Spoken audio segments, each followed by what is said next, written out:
Hello बच्चों, let's see this question and here this question से how does our election law regulate the campaign. देखो, जब भी election आने वाले होते हैं तो हर पॉलिटिकल पार्टी क्या करती है, इलेक्शन कैंपेन करती है। तो जब वो इलेक्शन कैंपेन कर रही होती है, चुनाव का प्रचार प्रसार कर रही होती है, तो उस दौरान कुछ गलत काम ना कर दें कोई भी पॉलिटिकल पार्टी, इसके लिए क्या करा जाता है, इसके लिए कुछ रूल एंड रेगुलेशन बनाए गए हैं जिनको हम बोलते हैं election law.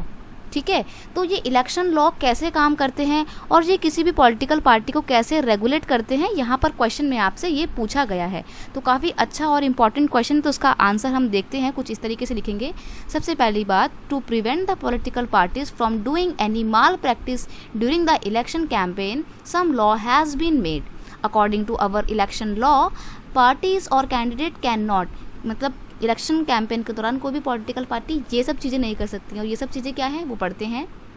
Bribe and threaten the people, यानी कि लोगों को डरा धमका नहीं सकती हैं, लोगों को रिश्वत नहीं दे सकती हैं। ठीक है, कोई भी पॉलिटिकल पार्टी किसी से बोलेंगे नहीं कि हम पैसे देंगे, हमारे को वोट दो, या हमारे को वोट नहीं दिया तो तुम्हारे को जान से मार देंगे, धमकी नहीं दे सकते हैं कोई भी पॉलिटिकल पार्टी। ठीक है, seek vote on the name of caste and religion, किसी भी कोई भी पॉलिटिकल पार्टी लोगों से धर्म के नाम पे, जाति के नाम पे वोट नहीं मांग सकती है, और ना ही एक कंट्री के लोगों को धर्म और जाति के नाम पे डिसयूनाइट कर सकते। डिसयूनाइट मतलब अलग अलग टुकड़ों में बांटना। ठीक है, तो जाति और धर्म के नाम पे कोई पॉलिटिकल पार्टी लोगों को बांटेगी नहीं, ऐसा नहीं कर सकती। और अगर ऐसा करते हुए पकड़ी जाती है तो फिर उसके ऊपर जो है टफ एक्शन लिए जाते हैं। राइट, नेक्स्ट है use the government resources for the election campaign, यानी कि कोई भी पॉलिटिकल पार्टी अपने इलेक्शन कैंपेन में किसी भी गवर्नमेंट रिसोर्सेज का इस्तेमाल नहीं कर सकती है। गवर्नमेंट रुपीज़ का, गवर्नमेंट बिल्डिंग का या गवर्नमेंट ऑफिशियल्स का इस्तेमाल बिल्कुल भी नहीं कर सकती है कोई भी political party during the election campaign. अब देखिए, जैसे मान लीजिए कोई भी रूलिंग पार्टी है अभी जो भी रूल कर रही है, अब इलेक्शन आने वाले हैं तो ये रूलिंग पार्टी भी इलेक्शन कैंपेन में पार्टिसिपेट करेगी। लेकिन ये वाली जो पार्टी है ना, ये किसी भी तरीके की गवर्नमेंट बिल्डिंग का इस्तेमाल नहीं कर सकती, ना ही गवर्नमेंट कार का इस्तेमाल करेगी अपनी इलेक्शन प्रोसेशन में, और ना ही किसी भी तरीके की गवर्नमेंट ऑफिशियल की सहायता लेगी अपने इलेक्शन कैंपेन के दौरान। ठीक है, और use any religious place for the campaign and the procession, कोई भी पॉलिटिकल पार्टी अपने चुनाव के प्रचार प्रसार के लिए किसी रिलीजियस प्लेस का इस्तेमाल नहीं कर सकती है।